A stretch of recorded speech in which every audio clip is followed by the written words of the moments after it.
Buku ini diceritakan oleh Move On. Hai gengs, menurut Anda, kapan waktu yang paling bagus untuk membaca buku atau belajar? Jawabannya adalah saat pagi hari. Karena waktu pagi hari, otak kita belum dipenuhi dengan banyak pemikiran atau masalah. Jadi daya tangkap saat itu akan lebih tinggi daripada di waktu lain, gengs.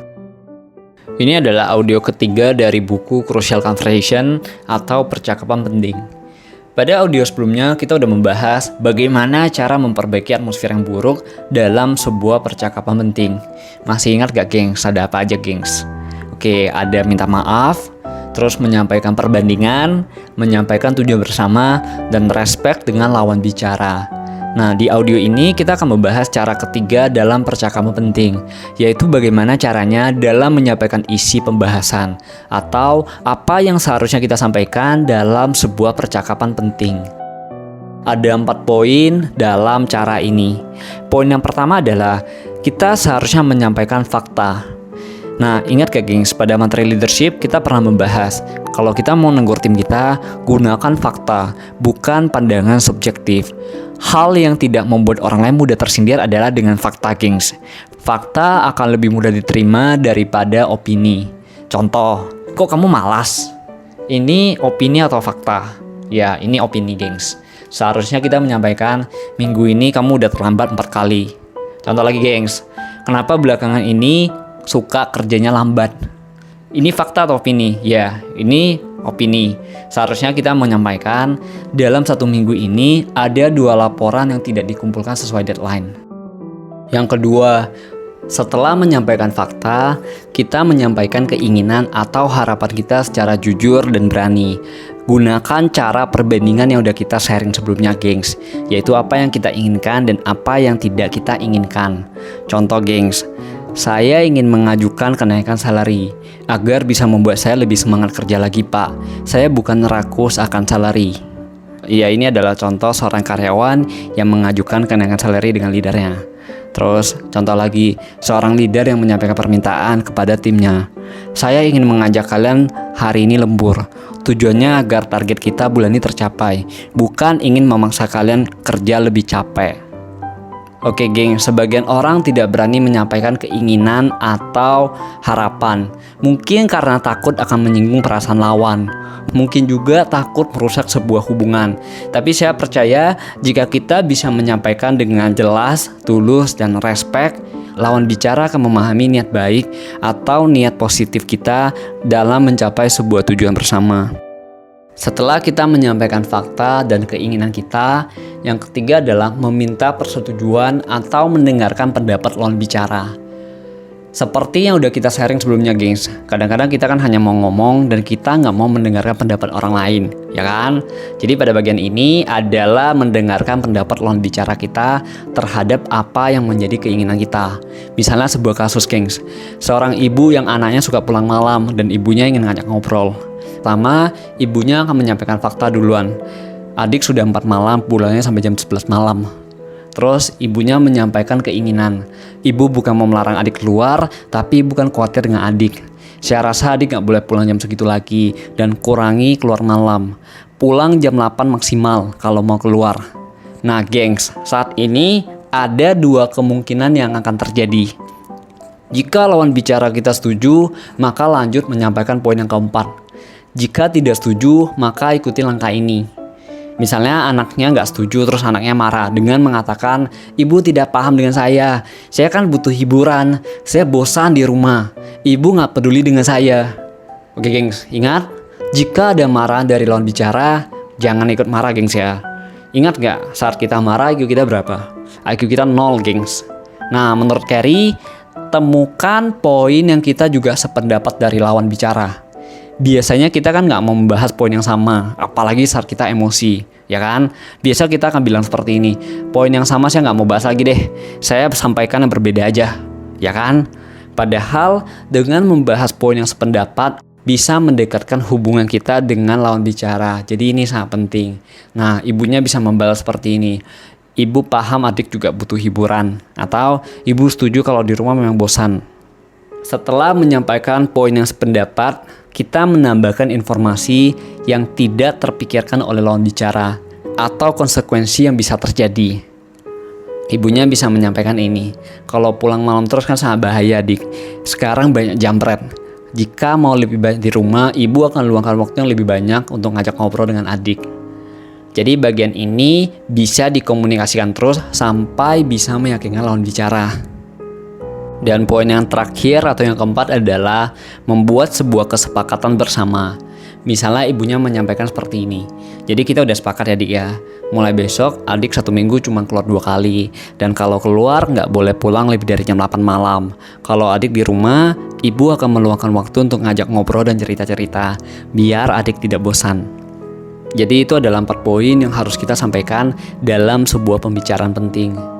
Sekarang saya mau sharing sebuah kasus seorang leader yang ingin mengajak anggotanya untuk masuk kerja pada hari Minggu karena hari tersebut adalah hari belanja online nasional.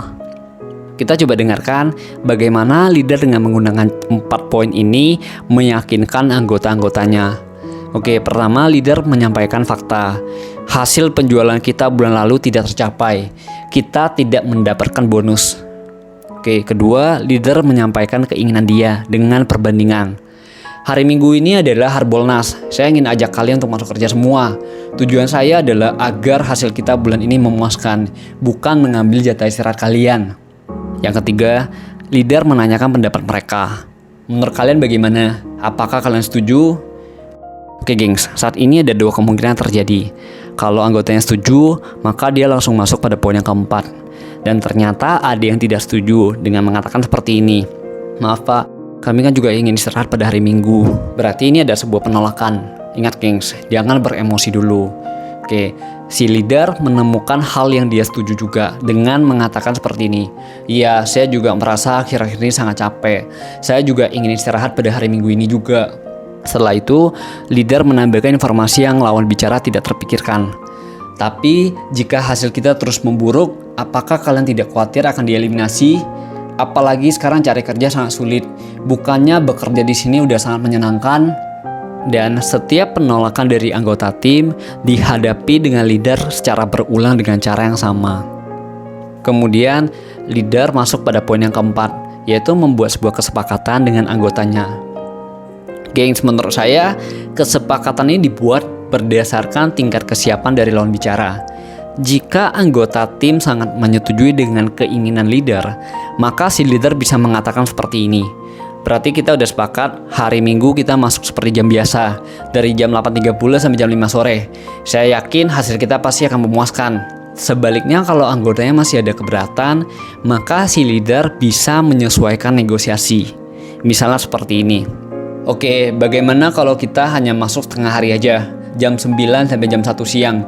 Dengan begitu hari tersebut masih bisa kita maksimalkan.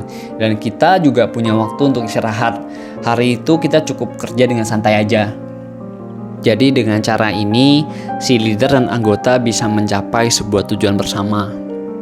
Kita coba review kembali apa aja yang udah kita bahas pada audio ini. Oke, cara ketiga menghadapi percakapan penting adalah dengan menyampaikan isi pembicaraan yang tepat. Poin pertama adalah menyampaikan fakta, karena fakta akan lebih mudah diterima oleh lawan bicara, gengs. Terus yang kedua adalah menyampaikan apa yang kita inginkan atau harapan kita secara jujur dan berani. Poin yang ketiga adalah meminta persetujuan atau mendengarkan pendapat dari lawan bicara kita. Dan poin yang keempat adalah membuat sebuah kesepakatan bersama. Cara di atas saya rasa sangat bermanfaat, gengs, karena kita bisa menyampaikan keinginan kita dengan lawan bicara tanpa merusak suasana pembicaraan. Dengan menerapkan cara-cara buku ini, mungkin tidak akan 100% berhasil mencapai apa yang kita inginkan. Namun, tingkat keberhasilan pasti akan meningkat, gengs.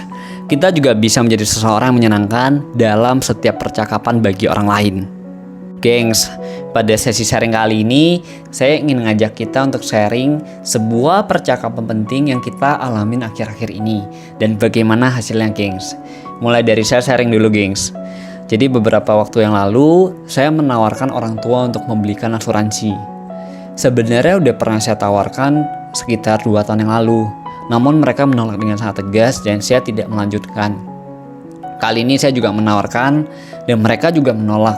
Namun kali ini saya nggak langsung berhenti dan benar-benar saya mencoba untuk berkomunikasi.